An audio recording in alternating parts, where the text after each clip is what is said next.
Thanks. 39th career victory in this division, getting close to a milestone. Yeah.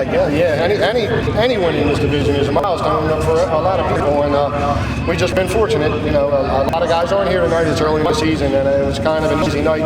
My buddy Nicky there, he got a little anxious. Their wheel came off or something came on. He just, you know, things happen. I'm just glad we didn't get together. That would have been kind of silly. Both of us tangled up in one turn on the first lap. That's for sure. And you didn't have much breathing room because he came right down in front of you. Yeah, I seen him go in, and I knew there wasn't a whole lot of bite out there. If you went in out there, you were going to be sideways, and as long as you had enough momentum and power, you would make it all the way around. But if you ran out of power or talent, you come across in front of him. Oh, I hope we didn't hear that. Oh, what are you doing? He got the last one in the last year, so he's been breaking my chops all winter, so I got to give him a little bit back. All right, enjoy this one. Good job. I really appreciate it. Thank you much. All right, Pat Conaway.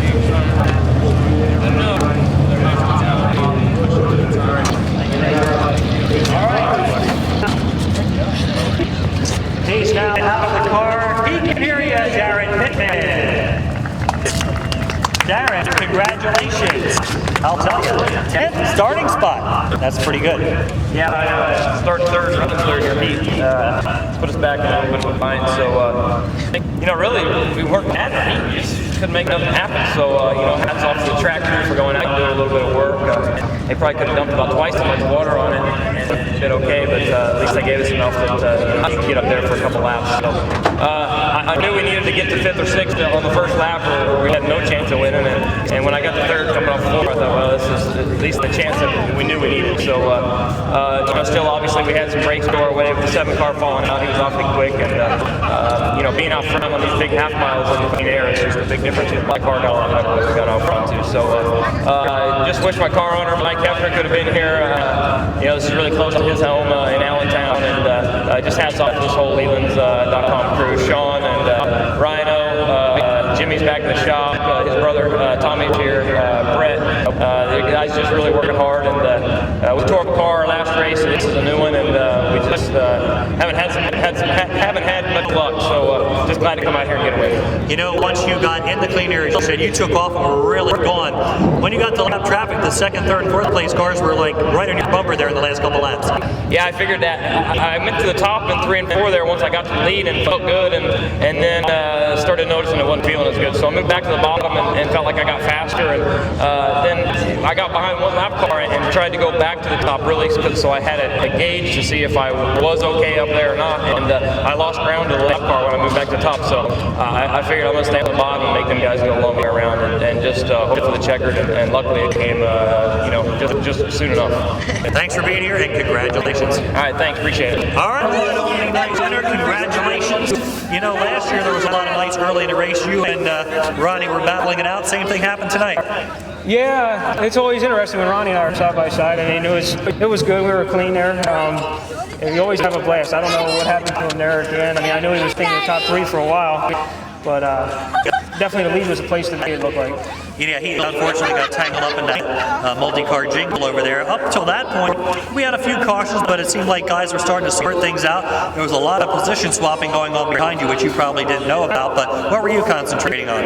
I was just concentrating on keeping the car straight. I know in warm-ups how our tires started feathering, and from what I see right now, the tire didn't have much left in it again, so I don't know how much easier I could have went on it. Tell us, between the heat and the feature, anything major you had to do to get the car ready? We really didn't change much on the car all night. Just get a little more heat in the motor, that's about it.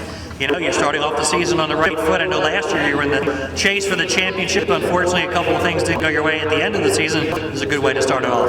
Oh, this is a great way to start off. It's the first time I ever won an opening night race. Well, actually, it's not. I did a big diamond one night, but it's definitely a good way to start the season off. And I can't thank Ronnie and Faye and their whole crew, and definitely my crew and everybody for obviously the car was put together right. And it was pretty much flawless, I think. Great job. Congratulations. Thank you.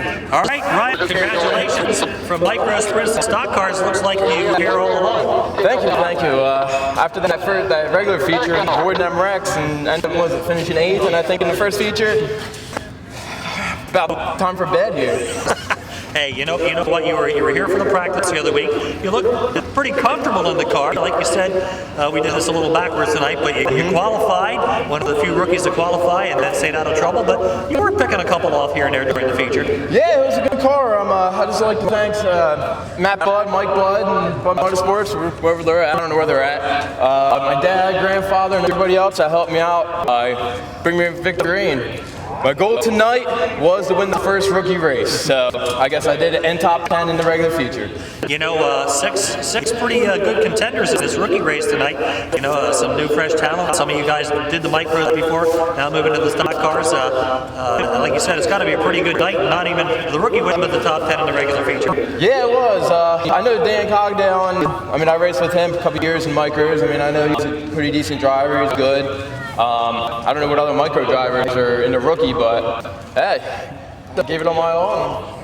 Car's in one piece, so that's all that matters. What's it like for you? That's a big change going from the micro to the stock car. It is a big change. From a little tiny dirt bike motor to a big Chevy motor. It's different. I do have to say it is easier to drive than a micro. You just concentrate and staying out of trouble. That's all it is. Good job. Thank you. All right, Ryan Wozen.